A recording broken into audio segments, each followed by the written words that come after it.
Hello guys, আজকে আমি কথা বলবো পারিবারিক পুষ্টি বাগান সম্পর্কে। তো পারিবারিক পুষ্টি বাগান হচ্ছে মুজিব শতবর্ষ উপলক্ষে আসলে সরকারের একটি পরিকল্পনা, যেটা হচ্ছে মূলত যাদের বাসায় সবজি বাগান করার মতো পর্যাপ্ত জায়গা আছে এবং করতে চায় তাদেরকেই আসলে এটা উপজেলা থেকে প্রদান করা হয়। তো উপজেলা থেকে অফিসার নিয়োগ করা আছে সবার গ্রামেই।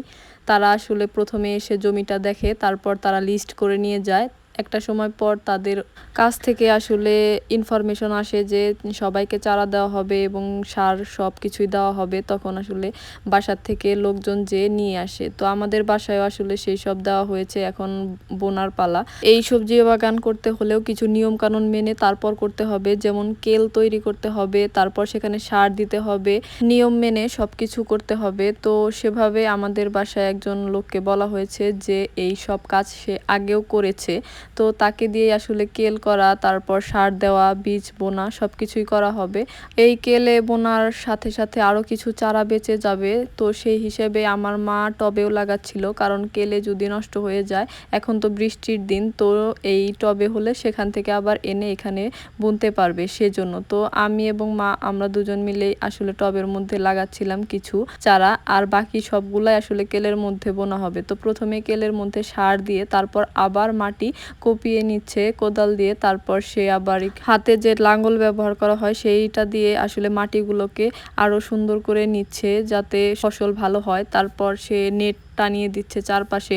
সরকার থেকে আসলে এই নেটটাও দেওয়া হয়, নেট অনুযায়ী আসলে জমির পরিমাণটা বোঝা যায়। নেটে যতটুক জমি আসবে ততটুক জমি মূলত নিয়ে সেখানেই ফসল ফলাতে হবে।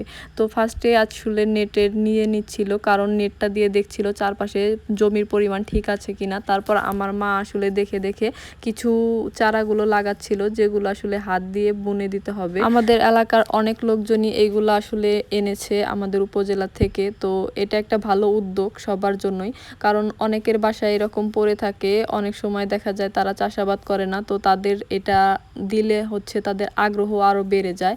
তো তারপর হচ্ছে ওনাকেই বলা হচ্ছিল, যাকে আসলে এইগুলা করার জন্য আনা হয়েছিল আমাদের বাসায়, যে আপনি আপনার ইচ্ছা মতো লাগিয়ে দেন, কিভাবে করলে ভালো হয় সেটা তো আপনি এর আগে করেছেন অনেকবার, তো আপনি এবারও আমাদেরটা আপনার মতোই করে দেন। তো সে তার মন মতো লাগাচ্ছিল যে কোথায় কোন বীজটা লাগালে আসলে ভালো হবে বা ফসল ভালো হবে সেটাই। কারণ এইখানে সরকারের নির্দেশ আছে যে উপজেলা থেকে যখন এই সবজিগুলো হবে তখন অফিসাররা এসে পরিদর্শন করবে এবং এখান থেকে আপডেট জানানো হবে যে কার পারিবারিক পুষ্টি বাগানটা বেশি সুন্দর হয়েছে বা কে ভালো চাষ করতে পেরেছে।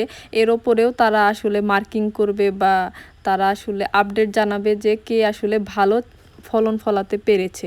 তো সেজন্য আমরাও আসলে চেষ্টা করছি যে কিভাবে ভালো ফসল ফলানো যায়, কারণ এটা আমাদের প্রথমবার। আর আমরা চাই না যে আমাদের ফসল খারাপ হোক, সবাই চায় তাদের ভালো